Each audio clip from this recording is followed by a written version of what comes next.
Iran ने बमबारी कर डाली है। जब आप सो रहे थे भारतीय वक्त के मुताबिक लगभग रात 3 और 4 के बीच ये खबर आती है। हम इंतजार कर रहे थे फुटेज का, लेकिन ये तस्वीरें हमें मिली हैं। ये देखिए, इराक के बॉर्डर पर ईरान ने बमबारी की है। ध्यान से देखिए दोस्तों, ये जो धुआं निकल रहा है और जो एक्सप्लोजन आपको एक बड़ा नजर आ रहा है, क्योंकि वीडियो काफी दूर से बनाई गई है, तो ईरान बहुत खतरनाक एक्शन में है।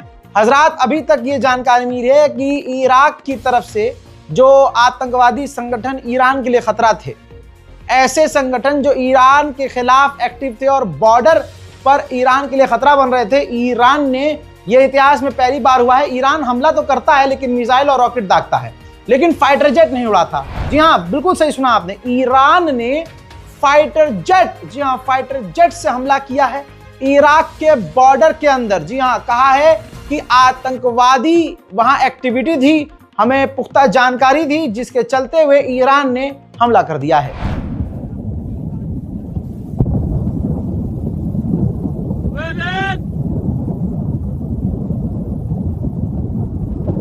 हजरात, जाहिर सी बात है इसके बाद इराक नाराज होगा।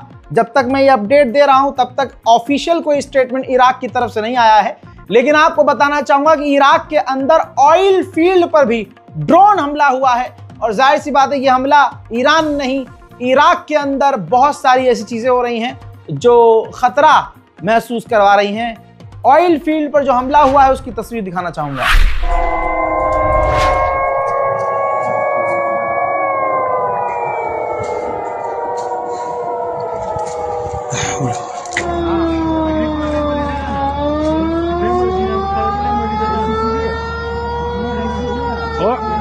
ये दोस्तों ब्रेकिंग न्यूज है, सुबह ही सुबह आपको दे रहा हूं। साथ में ईरान की बात अगर मैं कर रहा हूं तो आपको और भी एडिशनल जानकारी दे दूं। ऑस्ट्रेलिया ने ईरान की IRGC को आतंकी लिस्ट में डाल दिया है।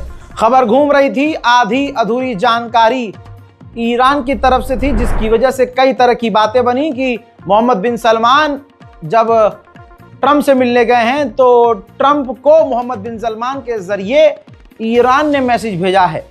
हालांकि बातें बनने से पहले अब ईरान के विदेश मंत्री का आगे बयान आ गया है। उन्होंने ताज़ा तरीन बयान में क्लियरिफाई किया है कि हमने मोहम्मद बिन सलमान को जो लेटर दिया है उसमें अमेरिका और किसी और का कोई मसला नहीं था। हमने हज के सिलसिले में मोहम्मद बिन सलमान को लेटर दिया था। वहीं ईरान के अंदर अभी भी आतंकवादी हमले जारी हैं। ईरान के अंदर जो धमाका हुआ, गोलीबारी हुई, उसमें एक IRGC के जवान की मौत हो गई है। उधर ईरान के विदेश मंत्री ने फोन पर यूरोपीय यूनियन के ऑफिशियल से अपने टकराव को कम करने के लिए फोन पर बात की है।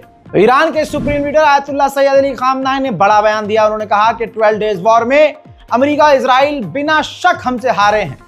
उन्होंने हमारे खिलाफ झूठ फैलाया, झूठ फैलाकर हमला किया। हमला करने के बावजूद वो हमसे कुछ हासिल न कर पाए।